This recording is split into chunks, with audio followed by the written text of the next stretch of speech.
Gênesis 1, versículos 27 e 28. E eu quero convidar os irmãos mais um momento a ficarem em pé para a leitura da palavra, que diz assim: Criou Deus, pois, o homem à sua imagem. A imagem de Deus o criou. Homem e mulher os criou. E Deus os abençoou e lhes disse: Sede fecundos, multiplicai-vos, enchei a terra, sujeitai-a. Dominai-a sobre os peixes do mar, sobre as aves do céu e sobre todo animal que rasteja pela terra. Até aqui. Vamos orar mais um momento. Deus, nós te agradecemos, Senhor, pelo culto que estamos podendo render ao Senhor, Pai. Obrigado a Deus por cada irmão, cada irmã, cada visitante que está conosco nesta manhã. Que a Tua palavra possa achar lugar no coração de cada um deles, assim como foi na minha. E que o Senhor possa usar este Teu servo para transmitir a Tua palavra, Senhor. Em o nome de Jesus. Amém. E graças a Deus. Então os irmãos podem se sentar.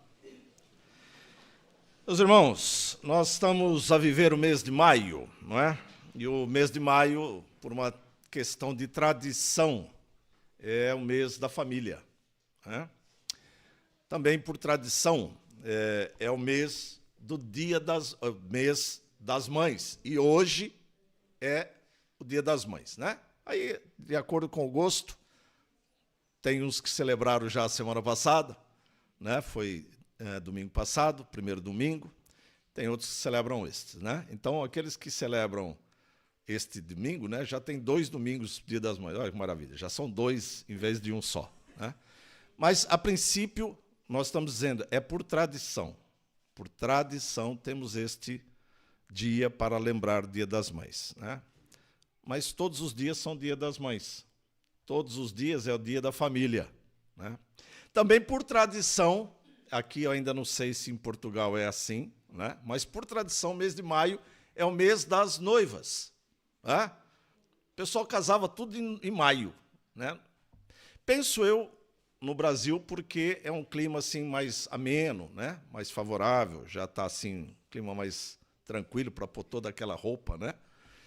Mas também por tradição é o mês das noivas, né? E o que eu quero chamar a atenção de tudo isso é como os irmãos percebem que tudo está ligado à família, né? Então, mês das noivas, família. Dia das mães, família.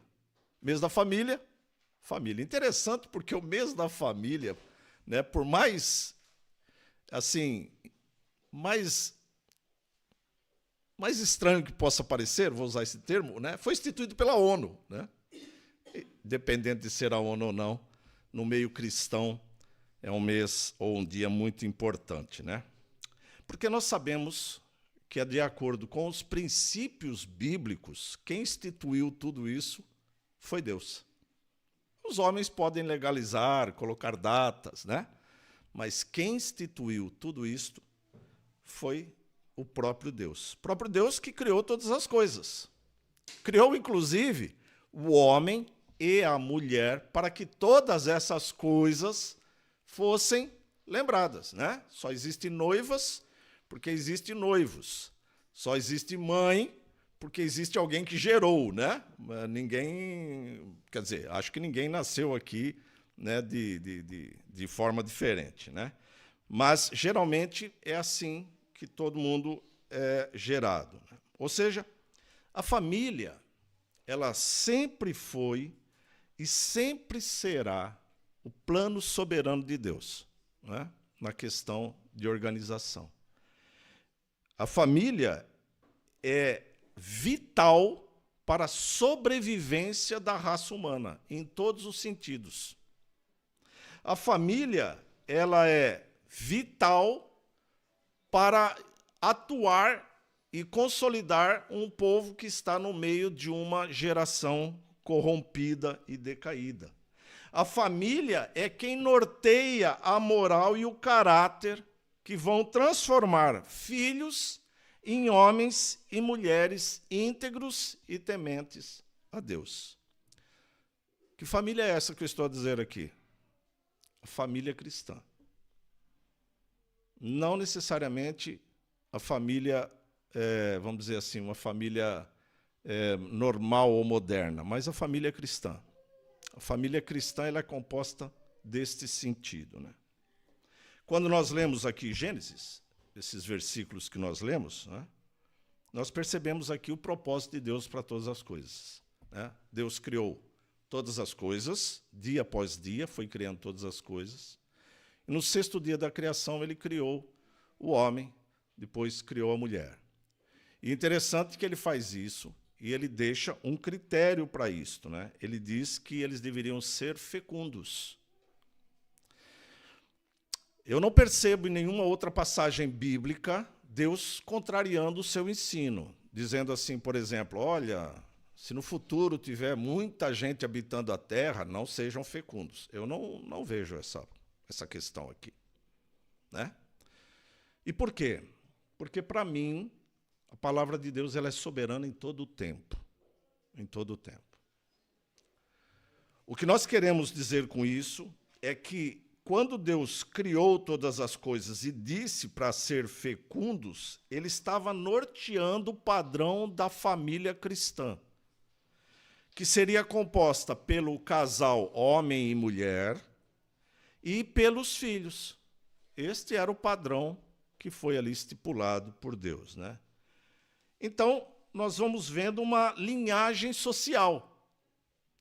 A família passa a ser constituída pelo padrão acima, mas se estende aos demais entes, demais parentes, né? Como, por exemplo, os avós, né?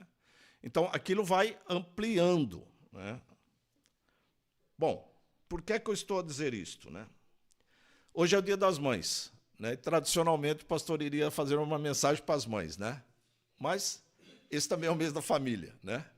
Então, o que eu gostava de fazer hoje era uma mensagem voltada para a família, onde está inserida pai, mãe, filhos e avós. É esta a mensagem que eu gostava de transmitir para os irmãos hoje. Há muitas exortações na Bíblia sobre família. Se você colocar a palavra família num aplicativo de busca de palavras na Bíblia, você vai ver muitas palavras referentes à família e os seus derivados, né? Mas eu gostaria, então, aqui de usar duas passagens, que é muito conhecida da igreja. E vou usar essas duas passagens exatamente por serem conhecidas da igreja. Uma nem tanto, a outra mais, né? E nós vamos tentar transmitir ali o que é que Paulo quer nos deixar a respeito de família. Paulo ele nos concede algumas recomendações e orientações em 2 livros, até mais, em Colossenses também e tal, mas em 2 livros particulares, Efésios e Tito. Embora muitas vezes o contexto não seja exatamente o que eu vou usar aqui, eu quero que os irmãos entendam dentro do que a mensagem quer transmitir hoje, que é uma mensagem para a família, usando termos bíblicos para considerações a respeito de família. Eu, como disse, a origem da família vem de Deus, e nós, como cristãos, devemos sempre nos orientar pela Bíblia, mesmo que a sociedade queira alterar ou corromper o que seja a família em sua expressão mais exata. O que quero dizer com isto, meus irmãos? Eu quero dizer que nós não podemos perder a essência do que é a palavra bíblica para a família e para uma família cristã. A família cristã, muitas vezes, ela está em contraponto da sociedade. E não há nenhum problema quanto a isto. Desde que nós, como família cristã, orientemos a nossa família do que literalmente Deus espera de uma família cristã. Desculpa a redundância de várias vezes usar a mesma palavra, mas eu quero que os irmãos mentalizem isso que eu estou a dizer. Família cristã, muitas vezes, vai estar em contraponto com a família tradicional da sociedade. Isso não quer dizer que não vivamos em comunidade, não quer dizer que não vivemos integrado, mas disciplinamos de acordo com a Bíblia, as nossas famílias, né? E há 2 questões aqui que eu gostava de mostrar como preliminar ao nosso estudo de hoje. Primeira questão, Paulo, lá em Tito, capítulo 2, versículo 12, ele vai usar uma expressão muito interessante, porque ele diz assim, quanto aos... 2,12, perdão. Educando-nos para que, renegadas a impiedade e as paixões mundanas, vivamos no presente século sensata, justa e piedosamente. Olha que expressão que Paulo está a dizer aqui. Educando-nos. Interessante porque ele não está a falar para nós educar os outros. Ele está a dizer para nós nos educarmos. Ou seja, ele está a dizer que nós precisamos estar em contínuo aprendizado. É isso que ele está a dizer, né? Então, educando-nos para que... Por que é que eu preciso me educar? Por que é que eu preciso estar sempre buscando aprender? Para que, renegadas a impiedade e as paixões mundanas, vivamos no presente século sensata, justa e piedosamente. Então, o que Paulo está a dizer aqui é que o presente século é hoje. Às vezes as pessoas gostam de dizer assim, Paulo estava a dizer para aquele tempo. Não. Paulo está a dizer para hoje. Quando eu leio o presente século, eu leio hoje, não leio no tempo de Paulo. Por quê? Você vai dizer que hoje não existem paixões mundanas? É isso que está a dizer? Melhorou do tempo de Paulo para hoje? Nossa, ficou uma maravilha. Você vai me dizer que não há impiedades? É isso que você vai dizer? Então, a palavra ela é viva, eficaz e se renova de contínuo. E passarão os céus e terra, mas a palavra não passará. E nenhum tio, nenhum ponto, nenhuma vírgula será suprida ou acrescentada na palavra do Senhor. Porque ela é constante, ela é eficaz. E ela é a palavra segundo a vontade do próprio Deus. Então, ele está a dizer que nós devemos viver hoje no presente século, diante, nós vivemos diante, não tem como sair, eu não vou viver dentro de uma bolha, né? Diante das paixões mundanas. Mas nós devemos estar nos resguardando. Nós devemos estar preparados para viver uma vida sensata, justa e piedosa. Qual é o modo de nos educar? Só tem um. Através da palavra de Deus. Por que é que eu devo fazer isto? Paulo está a exortar Tito, que vai ter um trabalho de ir até algumas igrejas para ensinar os presbíteros, os pastores que estavam sendo preparados ali. Ele vai dizer para que eles precisam ter cuidado com o meio em que eles vão viver, porque o meio corrompe. Então eles precisavam ter cuidado e estar aprendendo para que eles pudessem saber lidar naquele meio em que eles estavam vivendo. E para que eles continuassem vivendo uma vida sensata, uma vida justa e uma vida piedosa. Eu posso dizer, meus irmãos, que não é nada fácil, no meio em que nós vivemos, manter estas características que Paulo diz que é necessário no meio cristão. Uma vida sensata, e sensato aqui eu quero entender, inclusive, sabendo no meio em que você vive, mas mantendo a sua vida justa, digna, né? E uma vida piedosa. Uma vida piedosa. Uma vida que sente, o seu coração sente compaixão pelo outro. Independente de vivermos, como ele diz aqui, independente de vivermos num mundo em que impera a impiedade e as paixões mundanas. Nós mantemos a nossa característica. E para isso é preciso educar-nos. A segunda questão que nós vamos usar aqui dentro deste contexto está em 1 Crônicas 13, 14. E ali eu não vou ler todo o texto, porque ele deveria ser lido, ele é mais longo, mas ali nós vemos o relato de que teve lá um caso, né, que foram transportar a arca para Jerusalém, né, e resolveram pôr a arca num carro de boi, né, numa carroça, numa charrete, num carro de boi. Né? Porque talvez os nossos queridos levitas estavam cansados para carregar no ombro, que era a forma correta de levar. E aí eles tiveram a brilhante ideia, né? Não, peraí, esse negócio de carregar nas varas, nos ombros, isso aí é coisa de antigamente. Isso aí é no tempo lá de, sei lá de quem, lá do tempo de Moisés. Agora nós somos modernos, agora nós temos carro de boi, né? Então agora nós vamos carregar no carro de boi. Não, olha que a palavra diz que é para ser levado. Deus escreveu para aquele tempo. Agora é na carroça, no carro de boi. Os irmãos conhecem essa passagem? Muito bem, o que é que aconteceu? Puseram lá no carro de boi. Só que aí esqueceram que o carro de boi tem rodas, né? E que a estrada não era essa estrada aí. Algumas dessas estradas aí que são assim de alcatrão, bonitas, né? Tem algumas que tem uns buracos tal, né? Mas, de repente, a roda bateu numa pedra. O que aconteceu com a arca? A arca deu aquele pulinho, né? Deu aquele pulinho. O que estava mais próximo falou, vai cair. Pumba, meteu a mão, né? Para segurar a arca, não foi isso? E aí, o que aconteceu com o rapaz lá? Durinho. Caiu durinho. E por quê? Porque era essa a instrução. Se tocar, se puser a mão, se tocar...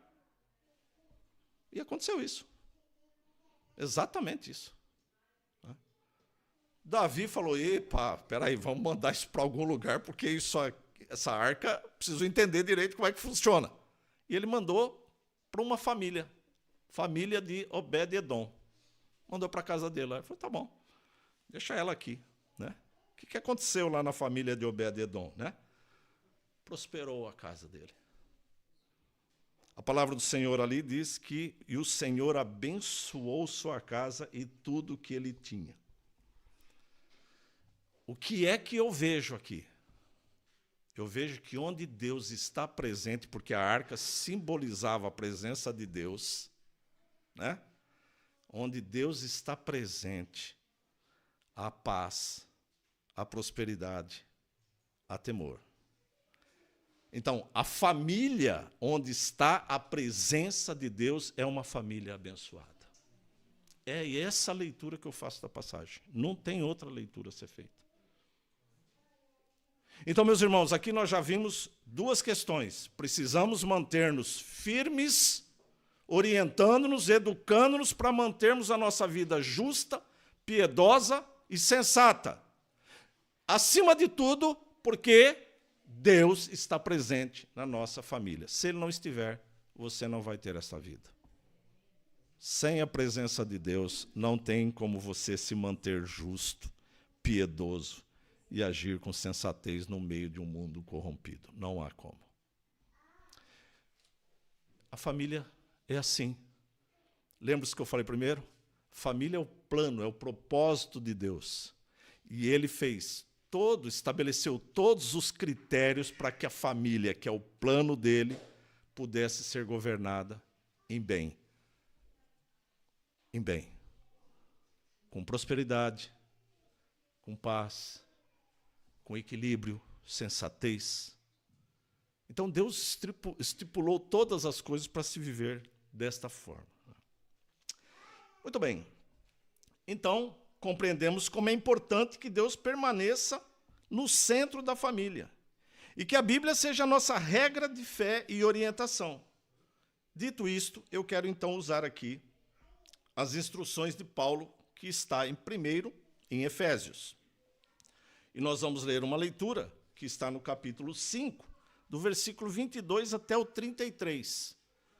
E ali ele vai falar sobre a questão do lar cristão. Como é que funciona o lar cristão? Como deve ser o lar cristão? E ele diz assim: as mulheres sejam submissas ao seu próprio marido como ao Senhor, porque o marido é a cabeça da mulher, como também Cristo, cabeça da igreja, sendo ele mesmo o salvador do corpo. Como, porém, a igreja está sujeita a Cristo, assim também as mulheres sejam em tudo submissas ao seu marido. Maridos, amai vossas mulheres, maridos, amai vossa mulher, como também Cristo amou a igreja, e a si mesmo se entregou por ela, para que a santificasse, tendo-a purificado por meio da lavagem da água pela palavra, para a apresentar a si mesmo, igreja gloriosa, sem mácula, nem ruga, nem coisa semelhante, porém santa e sem defeito. Assim também os maridos devem amar a sua mulher como ao próprio corpo. Quem ama a esposa, a si mesmo se ama. Porque ninguém jamais odiou a própria carne, antes a alimenta e dela cuida, como também Cristo a faz com a igreja. Porque somos membros do seu corpo. Eis porque deixará o homem a seu pai e sua mãe, e unir-se-á à sua mulher, e se tornarão os dois uma só carne. Grande é esse mistério, mas eu me refiro a Cristo e à igreja. Não obstante vós, cada um, de per si, também ame a sua própria esposa como a si mesmo, e a esposa respeite ao marido. Muito bem, meus irmãos, não vou entrar nas questões teológicas que são apresentadas aqui, nem as questões de palavras aqui que muitas vezes incomodam, não vou fazer isto. A minha ideia é mostrar como é que Paulo está a relacionar um lar cristão com a vida na igreja. E isto é que é o que Paulo diz assim, isto é o mistério. Isto é o mistério. Há pouco estávamos falando aqui para as pessoas que vão descer as águas do batismo, e eu estava a dizer que o batismo é selar esse compromisso. Né? Quando somos batizados, somos inseridos no corpo físico da igreja local. E eu gosto de ver este inserido no corpo físico da igreja local, como Paulo está a dizer aqui, este relacionamento da igreja com Cristo. Ou seja, a pessoa que agora está inserida na igreja local passa a ter um relacionamento com Cristo, porque a igreja é a noiva de Cristo. E Paulo está a usar aqui exatamente esta questão, esta ilustração. Ele está a dizer que há uma forma de se relacionar no lar, que é uma forma em que haja amor, equilíbrio, respeito e companheirismo. Percebam que Paulo começa a dizer que as mulheres sejam submissas a seus maridos, mas ele termina dizendo assim que a esposa respeite ao marido. Ou seja, depois dele falar o que o marido deve fazer para a mulher, ou pela mulher. Né? O que nós vemos aqui é que se a igreja está sujeita a Cristo, assim a mulher está sujeita ao marido nesse sentido. Porque nós precisamos ter cuidado quando lemos palavras, né? E as transformamos em algumas coisas que possam sair fora do contexto da própria palavra. Submissão não é estar debaixo de, mas estar ao lado de, trabalhando em conjunto e respeitando as decisões daquele que é o sacerdote do lar. E isso é uma outra coisa que nós não vamos entrar aqui, eu falei que não vou entrar nas questões teológicas, estou só a mostrar como é que Paulo está a expressar a forma que deve viver um lar cristão. Não um lar normal, um lar secular, mas o lar cristão. E ele diz que a igreja é amada por Cristo, assim como o marido deve amar sua esposa. Mas como é que Cristo amou a igreja? Ele chegou lá e disse assim, oh, como eu te amo. Foi assim? Né? Ai, como você é linda, como você é bela. Foi assim? Não, ele chegou e se entregou por ela. Como é que eu vejo esse se entregar? Trazendo para a família. É o homem dando total proteção para a mulher. É o homem estando ao lado da mulher. É o homem protegendo-a, amparando-a, amando como a si mesmo. E isto é o grande mistério. Como eu posso amar alguém como a mim mesmo. É fazendo aquilo que gostaria que fizesse para você com o outro. E o outro, no caso aqui, é a própria mulher. O teólogo Ersby Warren, ele diz que Paulo exalta o amor conjugal a um nível mais alto possível, pois ele vê no lar cristão uma imagem do relacionamento entre Cristo e a igreja. Ele diz, Deus instituiu o casamento por vários motivos. Olha que interessante. Dentre outras coisas, ele vai citar alguns, né? Vamos abordar, inclusive, alguns no próximo dia 18. O casamento supre as necessidades emocionais do ser humano. Por isso, não é bom que o homem esteja só. Suprir as necessidades emocionais. Quando ele diz não é bom que o homem esteja só, ele também posso ler do sentido da mulher também não é bom que esteja só. Por isso é bom o casamento. Paulo diz que se você não precisar do relacionamento do casamento, você não precisa casar. Mas o casamento foi instituído por Deus e jamais Paulo iria dizer para você não se casar por algo que Deus que instituiu. Ou seja, todo homem precisa de uma mulher e toda mulher precisa de um homem para que haja equilíbrio emocional. Porque senão, o que vai acontecer? Vai buscar fora, naquilo que Deus mostra que não é agradável a ele. Em relacionamentos fora do casamento, em relacionamentos fora daquilo que rege a família cristã. Mas eu volto a dizer, estamos falando para a família cristã, padrão família cristã, né? Então ele diz que primeiro, entre outras coisas, o casamento supre as necessidades emocionais do ser humano, mas também o casamento tem um propósito social de gerar filhos para dar continuidade à raça humana. Gênesis 1, 28, conforme nós lemos. Paulo fala ainda do propósito físico do casamento, ajudar o homem e a mulher a satisfazer os seus desejos naturais que foi concedido por Deus. Não é pecado, não, é por Deus. A forma que eu faço é que pode ser pecado. Né? Está lá em 1 Coríntios 7, de 1 ao 3. E aqui em Efésios, Paulo fala do propósito espiritual do casamento. Veja que está abordado tudo. O propósito físico, o propósito sentimental, né? O propósito emocional, né? O propósito social, o propósito físico e o propósito espiritual. Não restou nada. Porque Deus cobriu todas as condições, todas as necessidades. Né? Segunda questão apresentada aqui, do versículo 1 ao 4. Então, aqui, Paulo expôs o relacionamento entre o marido e a mulher, como deve ser. Agora, Paulo vai dar continuidade. Ele fala, peraí, mas não se limita ao marido e à mulher. Também tem os filhos. Então, peraí, que eu vou deixar aqui também alguma instrução para os filhos. E do versículo 1 ao 4 do capítulo 6, ele vai dar instrução do relacionamento entre pais e filhos. Ele diz assim, filhos, obedecei a vossos pais no Senhor, pois isto é justo. Honra o teu pai e tua mãe, que é o primeiro mandamento da promessa, para que te vá bem e sejas de longa vida sobre a terra. E vós, pais, não provoqueis vossos filhos a ira, mas criai-os na disciplina e na demonstração do Senhor. Então, Paulo começa exortando os filhos a obedecerem a seus pais no Senhor. Como é que alguém obedece no Senhor? Se conhece a vontade do Senhor. Ele está falando para filhos cristãos. Porque os outros filhos, eles nem têm ideia de quem é o Senhor. A ideia, ou o que seria ideal, é que todos tivessem essa ideia. Pelo menos os propósitos morais. Pelo menos os propósitos morais. Mas nem isso o ser humano hoje está a ter. Porque a moralidade está a ser diluída no chamado liberdade, ou liberalismo. Ou seja, eu posso todas as coisas. Não naqueles que me fortalecem. Posso todas as coisas. Posso fazer todas as coisas. E se eu posso fazer todas as coisas, onde é que estão as questões morais e pecado? Não há. Porque eu posso. Não há proibição. Não há ninguém falando o contrário. Então eu posso todas as coisas.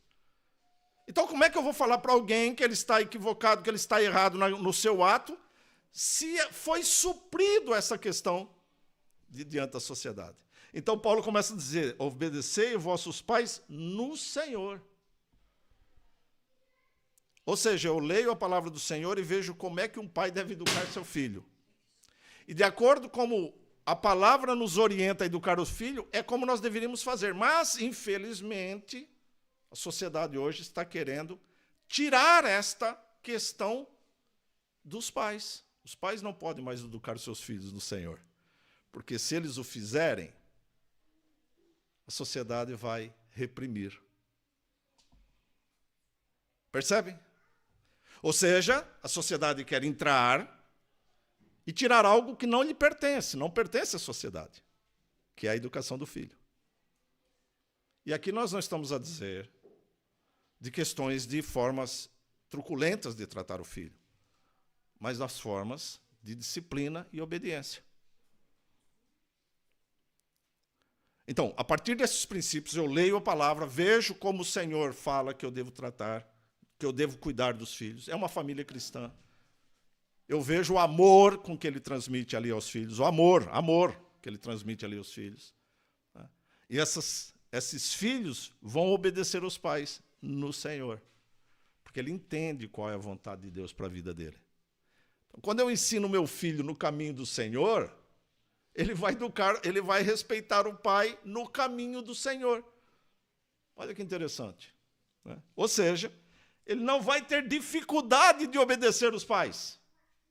Mas a partir do momento em que a sociedade diz que ele é livre e que os pais é apenas um lugar onde ele vive, né? Um lugar, uma casa onde ele tem ali para viver, ele acha que ele tem o direito de ter todas as coisas, né? Então, os filhos passam a ter direitos antes dos deveres, né? Ou, quem é que nunca ouviu, e talvez até você já tenha falado, né? Filhinho, o que é que você quer comer hoje? Como assim? Na minha casa, quando eu era criança lá em Ibitinga, meu pai chamava para vem almoçar. Era o máximo que ele fazia. Vem almoçar, né? E aí tinha quiabo na mesa, uma maravilha. Quem não conhece não sabe o que é bom, mas é uma coisa assim meio quiabo, né? Tinha arroz e feijão, né? Tinha abobrinha, né? E tinha um naco, né? Um pedacinho de carne, né? Que eu deixava por último, porque era assim, era tão pouquinho que a gente tinha que saborear os pedacinhos, né? Não, hoje, o que é que você quer comer? Percebem? Eu não estou dizendo que você não possa fazer essa pergunta, mas estou dizendo como é que você está dando muito poder para alguém que ainda não tem poder. Por quê? Porque não são instruídos no Senhor. Agora, é responsabilidade de quem isso? Da igreja? Não. Isso não é responsabilidade da igreja, não. É responsabilidade da escola? Não. Embora ela queira fazer, mas não é responsabilidade dela. É responsabilidade de quem? Dos pais. Dos pais. E como é que os pais transmitem isso? Nos cultos bíblicos, nos cultos do lar, no momento em que está reunido com a família, né? À mesa, né? À mesa, né? Muitas vezes os pais pegam cada um prato e vai para um outro canto. Aí é difícil você educar, né? Educar os filhos, né? No Senhor. Como é que vai educar os filhos no Senhor dessa forma? Como é que você quer que os seus filhos vivam no temor do Senhor, se você não faz a sua parte, né? Não faz a sua parte. Devemos instruir, então, nossos filhos de acordo com a palavra de Deus. E fazendo isso, eles entenderão que devem obedecer, pois os pais que vivem de acordo com a palavra de Deus, não adianta você querer transmitir algo que você não tem, né? Não há forma, quer o melhor para eles. Eu não conheço nenhum pai que não queira o melhor para os seus filhos. Eu não conheço. Lembre-se que eu preciso estar sempre ressaltando isso, estamos a tratar de um lar cristão, né? Paulo vai dizer que os filhos devem honrar o pai e a mãe, que é o primeiro mandamento da promessa, né? Os irmãos lembram dos 10 mandamentos? Lembram, não é? Tem 4 primeiros, né? Os 4 primeiros estão muito voltados para Deus, os 4 primeiros. E os 6 seguintes são ensinamentos morais de Deus. E o primeiro mandamento é honrar pai e mãe. Começa com honrar pai e mãe, porque quem não honra pai e mãe não vai entender, por exemplo, não matar, não furtar, não levantar falso testemunho, não cobiçar as coisas do próximo. Não vai entender isso, porque ele já não honra o pai e a mãe, imagina o outro. Então, meus irmãos, é assim, Deus escreve tudo alinhadinho, tudo certinho. Não tem nada que está antes ou depois, que ele, escrevi isso, agora tenho que escrever outra coisa. Não. Está tudo na sequência certa, né? E ele diz que é de acordo, que é o primeiro mandamento da promessa. Obedecer é uma forma de honrar. Quando você obedece os seus pais, você está honrando os seus pais. Porque não adianta nada. Meu pai é uma maravilha, né? Dia das Mães, a gente dá um beijinho na mãe. Dia dos Pais, dá um abraço no pai. Isso não é honrar, não. Isso é só um reconhecimento, né? Que você pode fazer todo dia. Honrar é obedecer. Quando obedecemos, estamos a honrar. E assim como no mandamento, havia uma promessa. Para quem cumprisse o mandamento na nova aliança, essa promessa se mantém. Lá no Antigo havia, e ela se mantém no Novo Testamento. E qual é essa promessa? Porque Deus dá uma condição e te dá um benefício daquela condição. Ele precisaria dar? Não. Mas Deus dá a condição e o benefício porque ele sabe que o benefício é uma decorrência. Ele apenas escreve, mas é uma decorrência. Então ele diz assim, honra o teu pai e tua mãe para que, olha que maravilha, para que se prolongue os teus dias na terra que o Senhor teu Deus te dá. Está lá em Êxodo 20, 12. Não apenas se prolongar no sentido de tempo, mas na reformulação ou na nova forma, ou no relembrar dos mandamentos, que está em Deuteronômio, no capítulo 5, versículo 16, ele fala nos sentidos amplos. Não é apenas prolongar, nossa, então eu vou amar minha mãe, eu vou amar meu pai tanto, vou honrar ele tanto que eu vou viver até os 200 anos. Não, não é isso. Você pode morrer amanhã, inclusive. Mas você vai viver bem, no sentido de ter paz, no sentido de receber todo o carinho, no sentido das pessoas olharem e admirarem você. Este é o benefício. Paulo repete isso aqui no versículo 3, para que te vá bem e sejas de longa vida sobre a terra. Ou seja, aquilo que estava no Antigo Testamento está revalidado ou reafirmado aqui no Novo Testamento. Nesse relacionamento duplo de pais e filhos, há deveres para os dois e há direitos. Ele diz que os filhos obedeçam os pais, né? E depois ele diz para os pais não provocarem os seus filhos em coisas que irritem os seus filhos. É claro que Paulo não está falando em birra, né? Como nós vemos hoje em dia com as crianças, né? Irritar é os pais serem severos, duros demais com coisas sem sentido. Ou simplesmente dar uma ordem por dar ordem, né? Faz tal coisa. E aí a pessoa pergunta por quê, ele fala assim, não tem porquê, faz e pronto. Não, também não é assim que a gente lida. Não é dessa forma. Isso você irrita o teu filho. E você irrita ao ponto de um dia, a primeira oportunidade que ele tiver, sabe o que ele vai fazer? Sabe ou não? Pois eu já vi algumas vezes acontecer isso. Primeira oportunidade, ele deixa a casa do Senhor. Por quê? Porque ele aprendeu um Deus exigente através do Pai. É isso que acontece.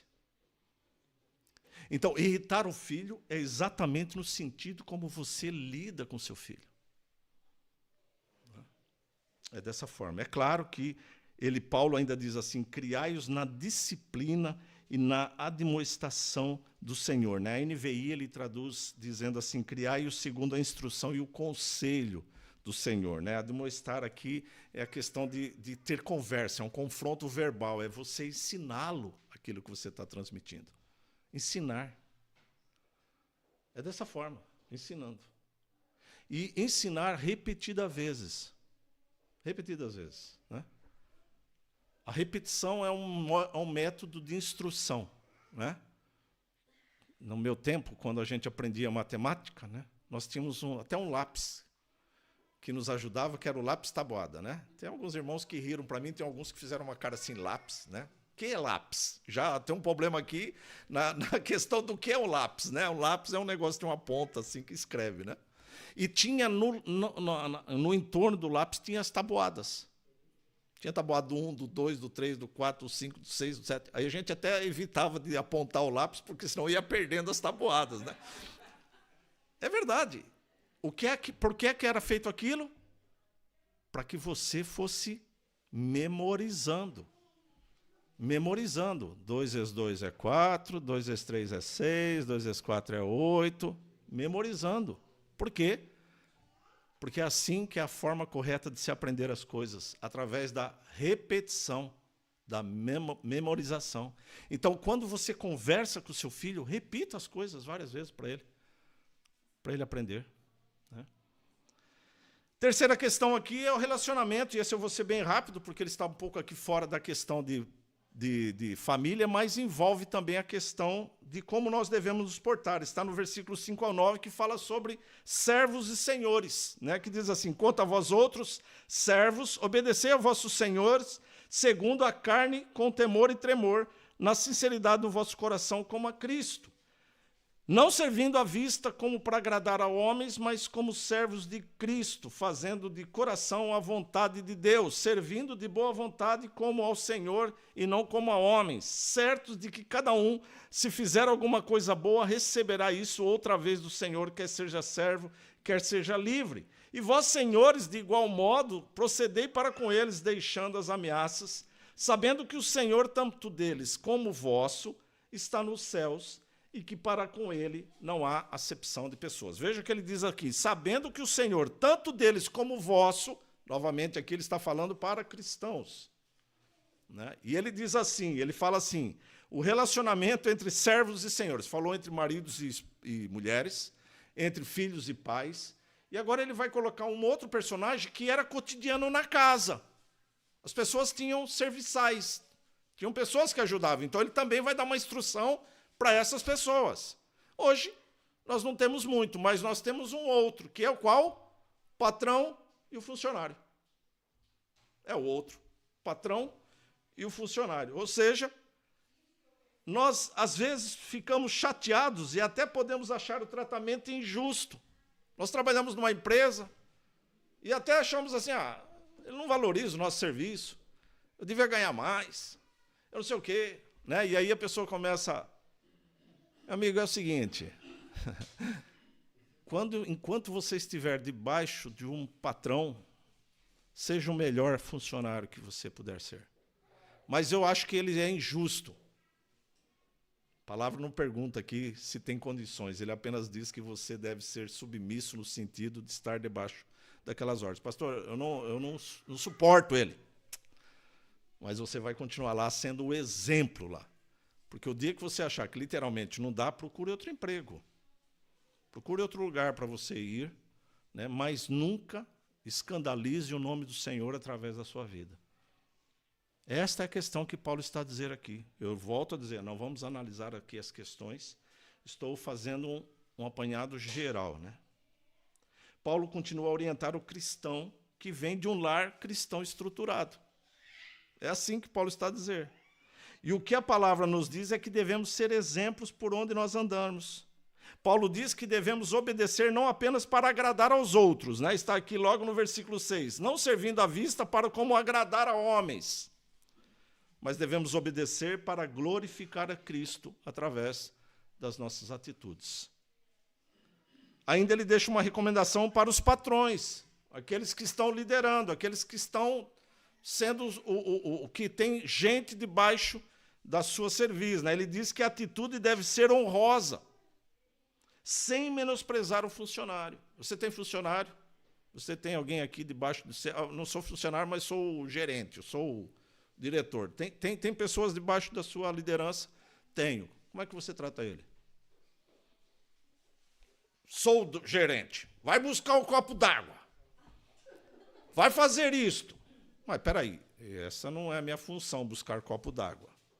Não, mas eu estou mandando. E aí, você depois fala que é cristão, né? E aí a pessoa fala, mas como assim cristão? Então, ou senão você coloca peso demais sobre o funcionário. Então, ou debaixo daqueles que estão debaixo da sua liderança, né? Ele diz que a atitude deve ser honrosa, sem menosprezar o funcionário, mais ainda, ele não devemos ter funcionários preferidos. Interessante isso, porque ele diz, não fazendo acepção de pessoas. Né? Então, tem funcionários preferidos. Né? Ele faz o que ele quiser, está tudo certo. O outro, que é um exemplo, eu jogo tudo em cima dele. Como é que está sendo esse tratamento, né, de líder com liderados? Paulo está a dizer aqui como deve ser, né? É claro que o melhor método de alguém que lidera tratar os seus liderados é com respeito e por méritos. Por méritos. Aquela pessoa é um excelente funcionário. Vou dar um mérito para ele, vou dar um aumento de salário para ele, vou dar um benefício para ele, porque ele é um excelente funcionário. Aí alguém chega para você e fala, mas você deu para ele, não deu por mim, para mim o quê? Olha, qual foi o acerto? Lembra dessa passagem bíblica? Qual é o acerto que eu tinha com você? Não era esse? Então, o que eu faço a mais disso, eu é que sei. Você não deixou de honrar aquela pessoa. Pelo contrário, você está a dizer que se ele for exatamente um funcionário exemplar, que ele também receberá benefícios. Eu trabalhei numa empresa, né, uma empresa, meu filho trabalhou também lá também, que era uma usina de açúcar e álcool. Ele trabalhava na parte da indústria e eu trabalhava na parte de vendas. Né? E nós tínhamos um negócio chamado PPAR, né? Já não lembro muito bem, mas era participação nos resultados. Se a coisa tinha ido bem, ele ia ver quanto você contribuiu naquilo que foi bem, ele te dava, no final do ano, um acréscimo. Né? Chegamos a receber 2 salários de acréscimo. A empresa foi bem e ela reconheceu o trabalho do funcionário. Eu acho isso fantástico. Fantástico. A pessoa vai se dedicar, ele vai falar, espera aí, no final do ano eu sei que eu posso ter um salário a mais, ou 50%, ou 70%, eu sei que eu posso ter, eu vou... Isso é mérito. É assim que Paulo está a dizer. Não fazendo acepção. Não, todo mundo que fizer assim, será assim. Bom, mas isso não é aqui o tema daqui, né? Então, Paulo vai terminar aqui esta questão de família falando aos avós. Está lá em Tito, no capítulo 2. Eu sei que ali é uma questão de ministerial, mas eu vou usar como a parte aqui para a família, né? E existem modos de honrar Deus em cada estágio da nossa vida, meus irmãos, sem importar com a idade, né? Às vezes a gente acha que estou ficando velho, né? Eu brinco muito aqui, eu falei, eu estou ficando velho, né? Tô ficando velho. Parece que as coisas já não consegue fazer. Independente da idade, sempre vai ter forma de você honrar a Deus, independente da idade. Independente do sexo, independente da classe social. Sempre vai ter forma de você honrar a Deus. Veja que Paulo atribui a todas as idades aqui que eu citei formas de honrar a Deus. E todos têm importância e têm função. Todos têm importância e têm função. Inclusive, Paulo cita muito um termo, quando ele vai falar sobre pessoas na liderança, chamado ancião. Quem eram os anciões? Os velhos. Eram os velhos. Por que Paulo diz que nós devemos ouvir os velhos? Porque eles são velhos? Não. Porque com certeza, velhos aqui, inclusive, não é no sentido só de idade, velho no tempo em que ele está na igreja, inclusive, no tempo que ele é crente. Né? Porque Paulo também vai falar que a gente não deve dar muito ouvido para um neófito, aquele que é jovem demais no ministério, na igreja. Não está a dizer novo de idade. Né? Então, no lar cristão, os avós têm uma posição de honra. Tem ou não tem? Quem é que tem avós aqui que nunca levou um filho na casa do avô ou da avó? Não é? Ou quem é que não tem avós que cuidaram de vocês quando crianças ou quando jovens? Ou quem é que não tem avós que quando a coisa não está muito boa vai lá para a casa das avós?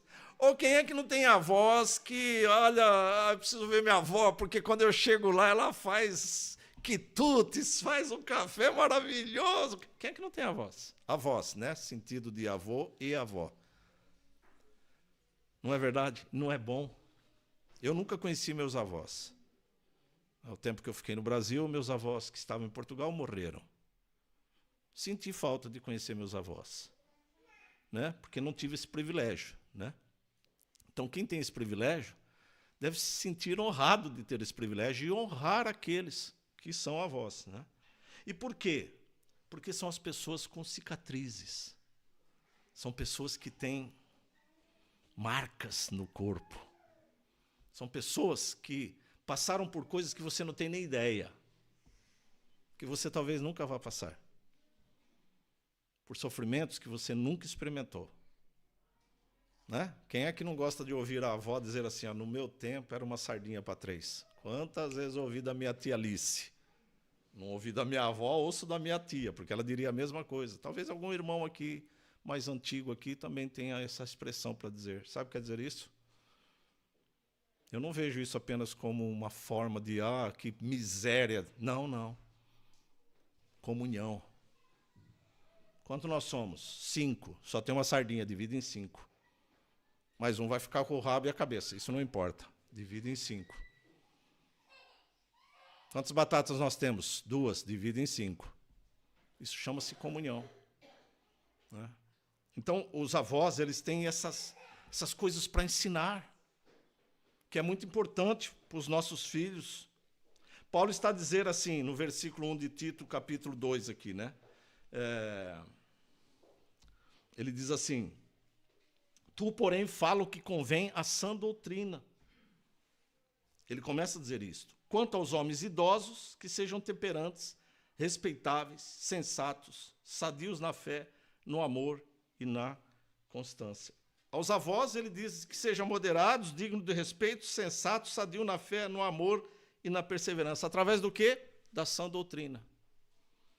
Novamente, Paulo está a dizer aqui para homens que foram instruídos na palavra. Porque estas qualidades estão dentro da palavra. Mas ele vai falar para as avós, né? A avós é um pouco maior, né? A lista aqui que Paulo vai dizer, né? Porque as avós têm mais coisas para oferecer para as miúdas, né? Para as netas. Então Paulo vai dizer assim, semelhantemente que sejam sérias em seu proceder, não caluniosas, não caluniadoras, perdão, né? Está no capítulo 2 de Tito, versículo 3, né? Quanto às mulheres idosas, semelhantemente, que sejam sérias em seu proceder, não caluniadoras, não escravizadas a muito vinho, sejam mestras do bem, a fim de instruírem as jovens recém-casadas a amarem o marido e aos filhos, a serem sensatas, honestas, boas donas de casa, bondosas, sujeitas ao marido, para que a palavra de Deus não seja difamada. Olha que maravilha. Qual a melhor forma de instrução aqui que Paulo está a dizer? O exemplo. Paulo está a dizer aqui que o exemplo é uma excelente forma de instrução. Porque ele diz assim, para que a palavra de Deus não seja difamada. Para que elas sejam sensatas, honestas, boas, donas de casa. Onde é que elas estão vendo isso? Na própria avó. Né? Meus irmãos, eu vou encerrar aqui.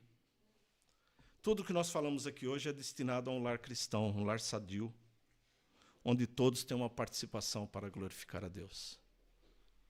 O casal, os filhos e até os avós. Todos temos uma participação para glorificar a Deus na nossa vida. Um lar cristão é um lar que tem respeito, um lar que tem obediência, um lar que tem temor, um lar que está voltado diretamente para Deus.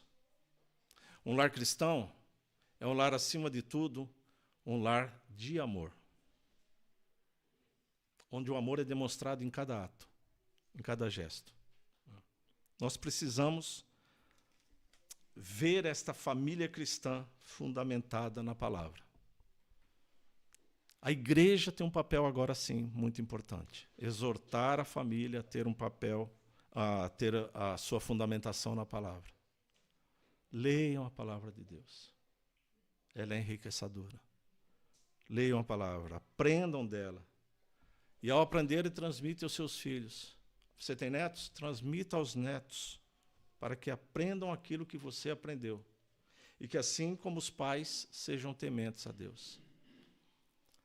A nossa sociedade, ela não vai mudar do que ela é hoje. Ela está numa ladeira, abaixo. Ela não vai mudar. Mas eu quero continuar a pensar que a igreja também não. E a igreja vai continuar a ser o sustento, o suporte de um mundo decaído. Sabe? Há uma figura mitológica, eu não me lembro agora o nome do personagem, mas que ele segura o globo, né, a Terra, o planeta, nas costas assim, né? O Atlas, muito obrigado. É sempre bom trazer um Google, né, aqui, que é o meu filho. Né? Então, o Atlas segura ali o mundo. Aquela figura é a igreja. É a igreja que sustenta o mundo. É a igreja. E quem é a igreja? As famílias. As famílias. Você pode dizer, pastor, eu estou aqui, sou o único da minha família. Não, você é a família. Você é a família representada aqui. Lembra-se que eu sempre digo aqui, né? Que Deus abençoe a vossa família, porque é através da sua vida que a sua família é abençoada. Deus é bom em todo tempo, em todo lugar, em todo momento. E Ele abençoa a tua casa por causa da sua vida. É a sua família. A igreja é composta por famílias. Os pais devem ter um relacionamento afetivo entre si e com os filhos. Em casa deve haver equilíbrio de funções. No trabalho, respeito entre patrão e empregado. Os avós podem ajudar nesta questão da casa devido à sua experiência e, na maioria das vezes, devido à sua disponibilidade. Né? Às vezes eu brinco com meu filho. Queria que ele morasse aqui em Pombal. Primeiro porque ele seria muito útil, né? Como diria Paulo, seria muito útil na minha vida ministerial. Segundo, porque eu gostaria de estar mais perto dos meus netos e poder ajudar meus filhos com meus netos. Em vez de ir lá para o ITA, lá, não sei, para aquela coisa que é depois da escola, ele deveria vir para a casa dos avós. Seria tão bom. Sim, se você tem essa possibilidade, faça isso. Recolhe os teus netos, né? Esteja mais tempo com eles. Por mais que uma sociedade tente desqualificar e caracterizar uma família, isso não acontecerá, porque a família é algo que representa o próprio Deus. E isso vai continuar a ser sempre. As famílias podem continuar a ser perseguidas, porque Deus é perseguido, porque Cristo é perseguido. Nós sabemos que a sociedade tenta traçar ideais que para elas julgam justas, mas que para Deus é horror. E o motivo da ira deles sobre todos. Portanto, o que é que nós devemos fazer como igreja? Orar pelas famílias. Orar pelas famílias. Cada alma que se salva é uma família que começa a receber bênçãos de Deus. Que Deus nos abençoe. Feliz Dia das Mães e das Mamães. Né? E que nós possamos buscar sempre a Deus em todo o tempo. Vamos ter um momento de oração, encerrando o culto desta manhã. Senhor, nós te agradecemos pela tua palavra desta manhã, te agradecemos, Senhor, por cada irmão, cada irmã, cada família aqui representada, Senhor. Que o Senhor continue a abençoar estes lares. Que o Senhor continue a dar prosperidade a esses lares, saúde e paz. Ó Deus, em nome de Jesus, que aquele que tem a possibilidade, Senhor, de ter a tua palavra, possa usá-la, porque ela é um livro de instrução para as nossas vidas. Instrui corretamente como devemos agir. Ó Senhor, em nome de Jesus, em nome de Jesus. Traga-nos da tua paz, Senhor. Que a tua igreja possa continuar a prevalecer, mesmo diante de uma sociedade tão má, Senhor. Oh Deus, em nome de Jesus. Em nome de Jesus. Concede a cada um uma semana abençoada. E que a graça do nosso Senhor e Salvador Jesus Cristo, o amor do nosso Deus e Pai, e as consolações e a comunhão do Espírito Santo, seja sobre todos agora e para sempre.